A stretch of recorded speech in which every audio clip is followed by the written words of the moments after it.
I rewatched every MCU movie with Black Widow in it to prepare for Black Widow, and I have some notes.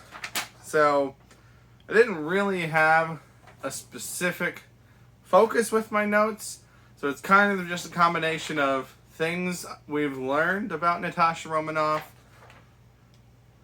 kind of spinning off into what I'm hoping or what I'm expecting to see out of the new movie. Now, at the time of this recording, I have not seen the new movie, and I haven't really watched many of the trailers. I haven't sought out any of the trailers. I've seen some of them in passing just because they've been, there was a big wave before the pandemic, and now they're coming back. So I've seen some of it. I know, obviously, it takes place in the past because, spoiler alert, she's dead. And I know about some of the characters that are in it, but I haven't tried to find out anything about it. I haven't looked into it to learn anything about it. So I don't really know what it's going to be about. So, 7 films that Black Widow has been in. Iron Man 2, the first Avengers movie, Captain America, The Winter Soldier, Avengers Age of Ultron, Captain America Civil War, Avengers Infinity War, and Avengers Endgame. I believe I got the chronology of that correct. So basically for each film I took some notes. Some of them have more, some of them have less, and I'm just going to go through those.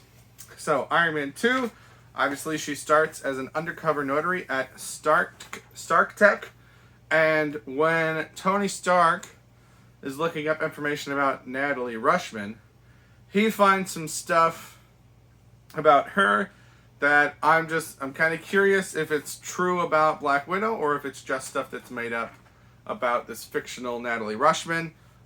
He learns that she speaks French, Italian, Russian, and Latin. Now, at one point, he does ask if she speaks Latin, and she responds to him in Latin. So that, to me, is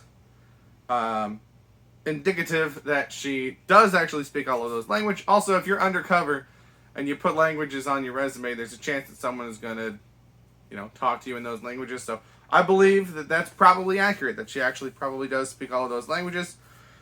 Of course, there's a big hullabaloo made about the fact that she modeled in Tokyo. Now, this one seems like it's probably faked, because why would you actually have your super spy do a modeling gig? So I assume that one was faked for the files. And then the only other notes that I have on her for Iron Man 2 is that I still love that fight scene that she has when Happy is beating up the one guy, the one guard right at the door, and then she just plows through everyone else. I loved it when I saw it. I still love it rewatching it now. I like to see all the different tools that she uses, both real life tools and comic book weapons. I love the laugh at the end where she just uses pepper spray in the guy like no big deal. I love the reveal when Happy's like, I got him, and then we look and we see just this hallway of people that she has obliterated. I love it. I think it's one of the best scenes in the MCU. It's kind of the epitome of show, don't tell, right? We didn't need to have them tell us what a great agent she was. We saw it, and it was awesome. And then my other note is Iron Man 2 has my favorite Black Widow hair. That feels like kind of a sexist thing to say. I don't know if it is or not. I'm not talking about her hair because she's a woman, but her hair changes a lot from movie to movie in a noticeable way. And I know other people talk about it. So, for what it's worth, Iron Man 2 is my favorite Black Widow hair. In case anyone was wondering. I remember vaguely, before Iron Man 2 came out, that it was kind of revealed beforehand that she was a spy. I know that I was going to see the movies back then, but I don't want to say it was the early internet days, but certainly it wasn't the same scene that you have now where people are, making hours and hours and hours of content on one single trailer. But I do remember that was revealed beforehand. I have always been a fan of comics, but Black Widow was not really a character that I had read a whole lot about. So I might have been one of the people that would have been surprised by the reveal, but I feel like I remember knowing that she was Black Widow. I can't remember if the marketing marketed her as Black Widow or if they marketed her as Natalie Rushman, this fake assistant. Um, but yeah, man, after Iron Man 2, I really start remembering like how the internet reacted to things and stuff like that. So that's nostalgia for a simpler time when we didn't know every single thing about a movie coming out before it came out, which is why I now try to kind of avoid trailers. I went through a period where I dove into every trailer, tried to find out as much as I could, but I think that takes away from the enjoyment of the movie, so I don't do that anymore. Alright, moving on to the Avengers. So we get a lot of vague information. Obviously, everyone talks about Budapest. Personally, I hope we never see Budapest because it's one of those things where it's been debated so long and wondered about so long. It's like anything that they show us is going to be less interesting than what we could think of ourselves. So I hope we never see that. But Loki mentions several jobs, or he mentioned several things to her, and it's unclear to me whether it's all one thing or whether these are separate things. So he mentions Dreykov's daughter, Sao Paulo, and the hospital fire. And so I don't know if those are three different things that she did or if they're all connected somehow. So I wouldn't be surprised if some of that came into play in the Black Widow movie, but it takes place after Avengers. So I don't think we'll see those things, but maybe someone will mention it or it will be referenced or something like that. I'm not expecting it. I'm not wanting it, but that's what these movies do sometimes is they just mention a thing because it was mentioned before. We learn when she's talking to Banner that she started her spy career as a child because she's got a little spy child working for her, and he makes a comment and she reveals that she started very, very young. We learn that Hawkeye, Clint Barton, was actually assigned to kill Natasha Romanoff, but he made a different call. So that's why she's got this great friendship with him. And then Hawkeye has a moment after the brainwashing has gotten knocked out of him by Natasha. He says something along the lines of, "Do you know what it's like to have someone pull you out, put something else back in? Do you know what it's like to be unmade?" And she responds, "You know that I do." And it's one of those pieces of dialogue that doesn't feel natural. And it's like, okay, they put this in here to put in some more intrigue about Black Widow, but like that's not how a person would really talk. But it helped with the air of mystery around the character, I guess. So I'm not going to be too hard on it. Then we get to Winter Soldier, and we see her getting closer with Steve Rogers, Captain America. The ship, or the mission on the ship, the Lemurian Star. We find out that she's got a different mission than Steve. And she even says as much when he says, "We're supposed to be rescuing hostages. That's the mission." And she says, "No, that's your mission." And so we see this kind of, she likes to play both sides. She's been a double agent before, so that's in her nature. And she is friendly with Steve, and she wants Steve to think that, she's with him and she's got his back. But then also she's doing this other thing that he doesn't know about, and she's keeping it from him. And so it's like, you want to like her, you want to trust her, but you can't trust her. Nick Fury has a line later on that says Agent Romanoff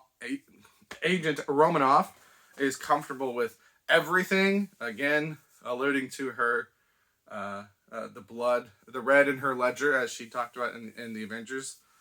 She's done a lot, and so she's gotten kind of desensitized to a lot of that.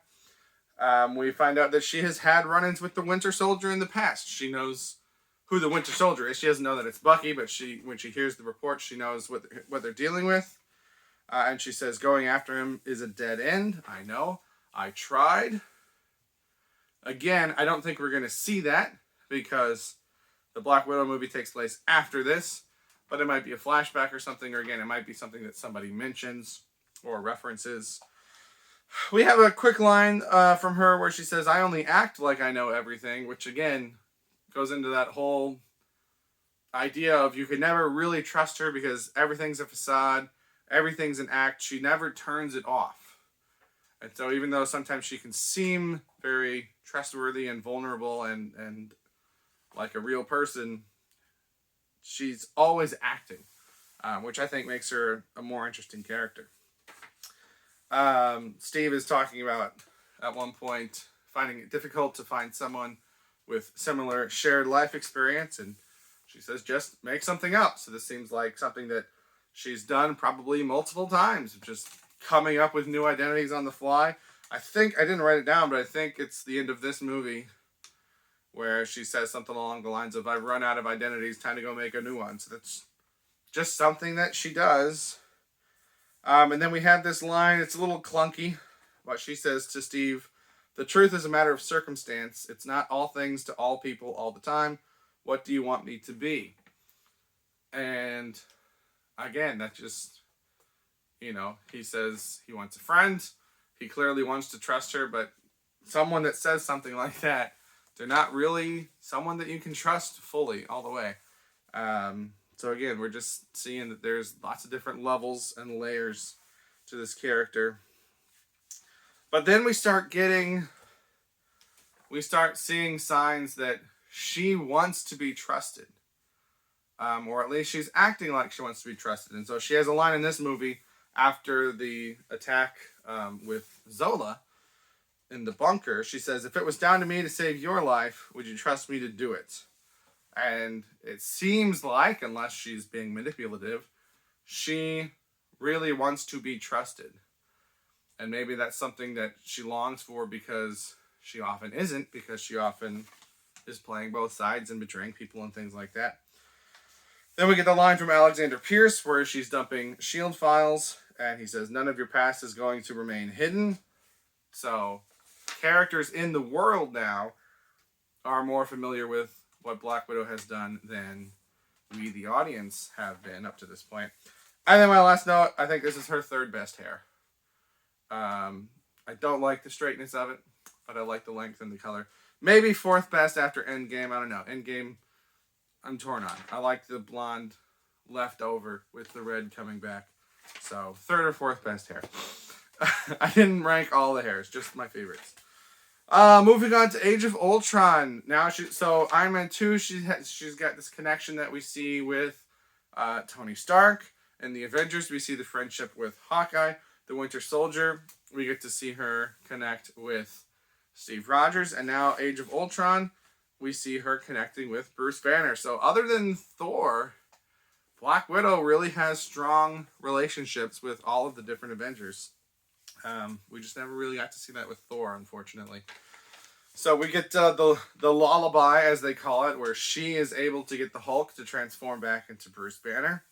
And then she's got this line again now to Bruce, where she says, when are you going to trust me?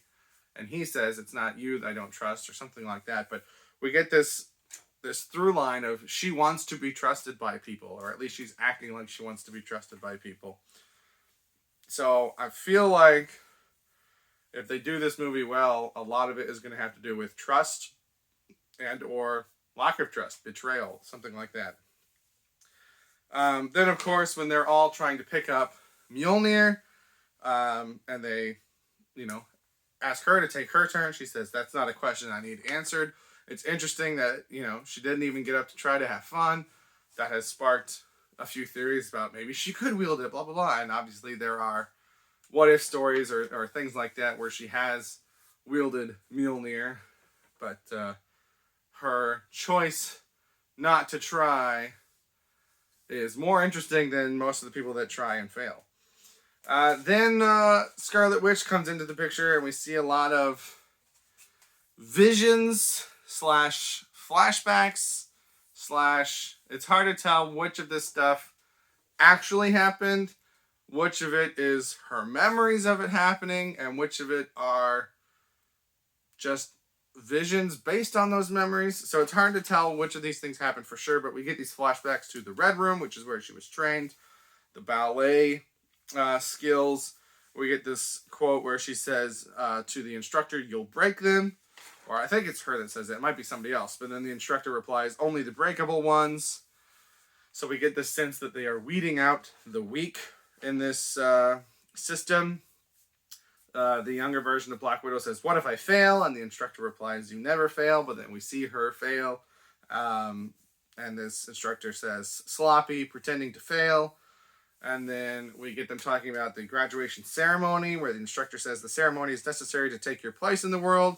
Black Widow says, "I have no place in the world." And the instructor replies, "Exactly."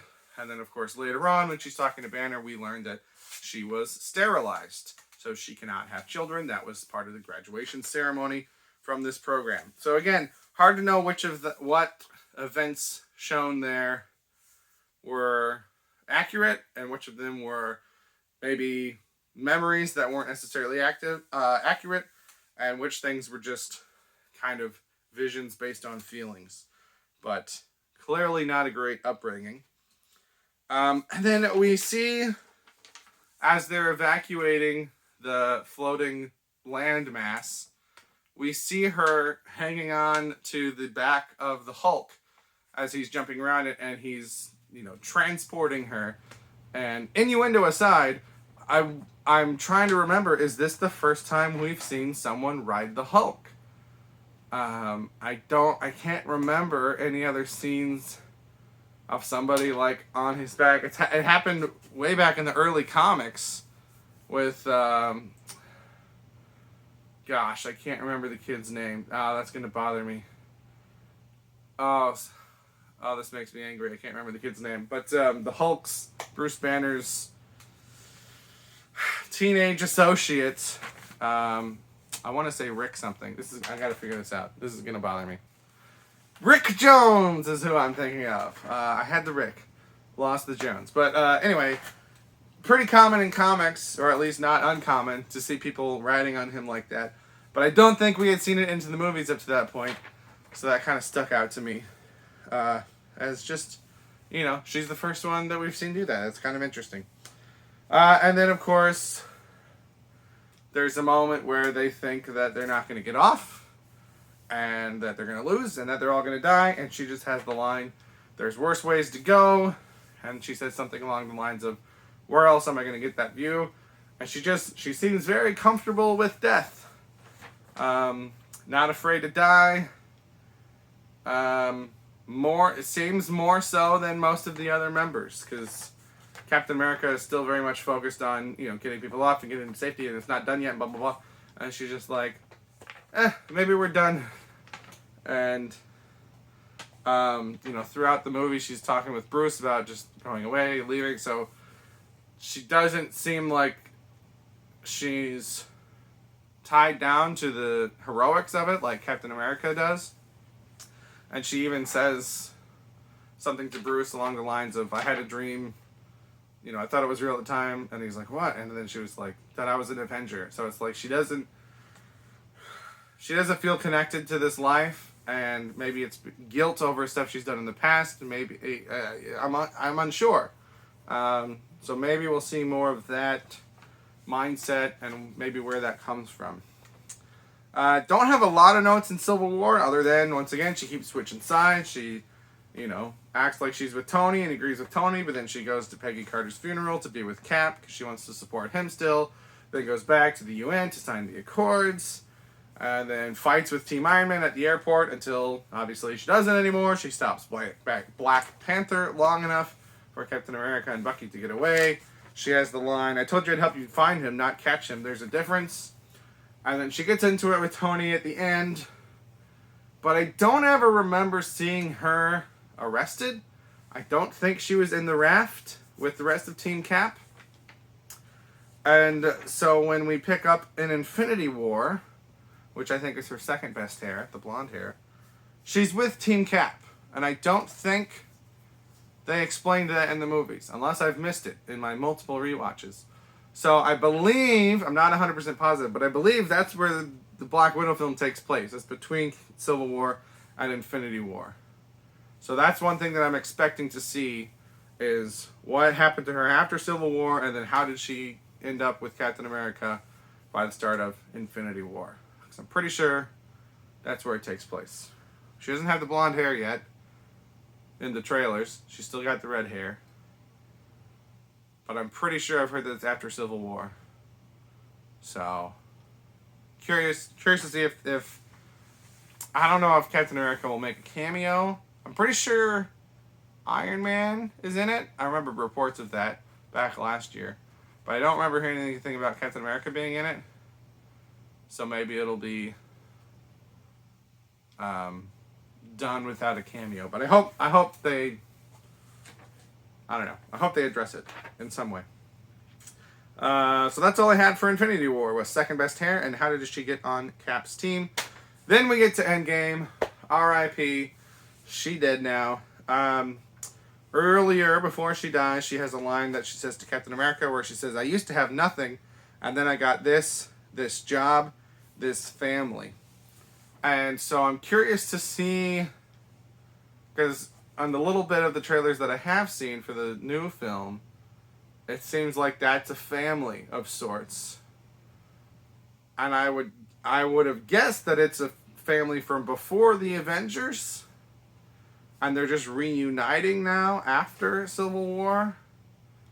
So I'm curious if this is going to be one of those lines that, after all is said and done, doesn't really make sense, or if maybe they're going to address that, maybe she was estranged and she couldn't connect with these people, or she had a falling out with them, and then after joining the Avengers and kind of growing as a person, maybe then she was able to reach out and reconnect that. So maybe it was the Avengers that was her first, real family that she felt like, even though she might have known these people in Russia earlier. I don't know. I don't want to dwell on that too much, but it's just one of those things that if it doesn't make sense, it's going to bother me, because I get bothered by little things like that.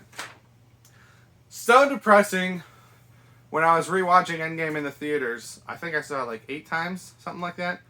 And something I picked up on in one of my early rewatches is that right before everyone goes back to the past, right before they leave, the last thing that happens is that she looks to another character, I think Captain America, but she looks to someone and she goes, "See you in a minute," because the idea is that they're all going to go do their things, but then they'll all come back to the same time.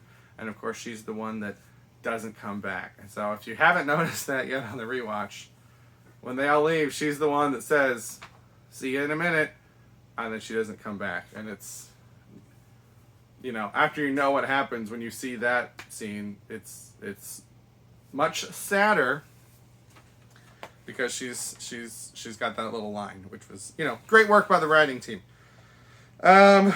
We learned that she didn't know her father because the Red Skull, I can't remember what her father's name is, but he mentions her father's name, and Hawkeye suggested that shouldn't be a big deal. He's like, "Why? Why do you trust him? Just because he knows your daddy?"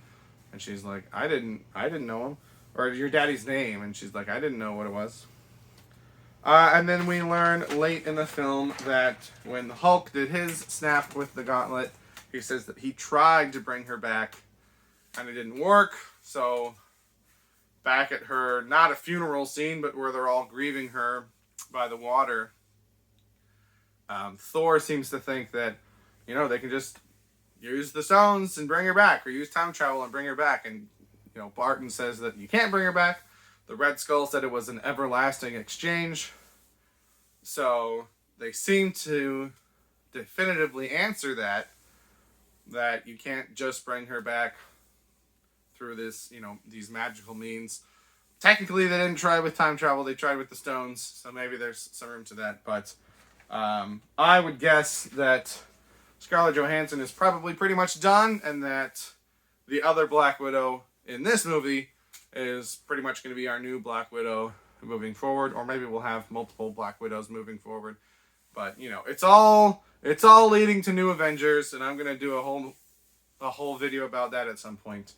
But I don't expect to see Scarlett Johansson coming back, at least not in any major capacity. So those are my notes on Black Widow through her first 7 appearances in the MCU. Those are the things that I picked up on, and some of the things that I'm hoping to see addressed in the new film. Some stuff with her trust issues, some stuff with her family, and what that word means to her, and how that has perhaps she's fallen out and then gotten back together with them over the years, how she got to Team Cap in Infinity War, and perhaps some references to her run-ins with the Winter Soldier and the events that Loki mentioned in the Avengers. So, ready, hyped up to see Black Widow at the time of this recording. It's Wednesday. My Google is talking to me right now, which means this recording took longer than expected. So I should be seeing it in a couple days. And I'm pretty excited. I've heard negative reviews. I've heard that it's meh. I've heard that it's fine, which is good because that lowers my expectations, which means I'm probably going to enjoy it more than I otherwise would have. I'm very much influenced by my expectations. So if I have high expectations, I'm probably going to like it less. If I have low expectations, I'm probably going to like it more. I now have low expectations based on what I've heard. So I hope that's a good thing. But I am excited. We'll see how many of these things are relevant at all, or maybe I just, for lack of a better term, wasted my time watching 7 movies. But I always love rewatching the Marvel movies, so it's not really a waste, is it? I'm rambling now, so I'm going to stop it there. That's all I've got. Thank you for watching, and have a good day.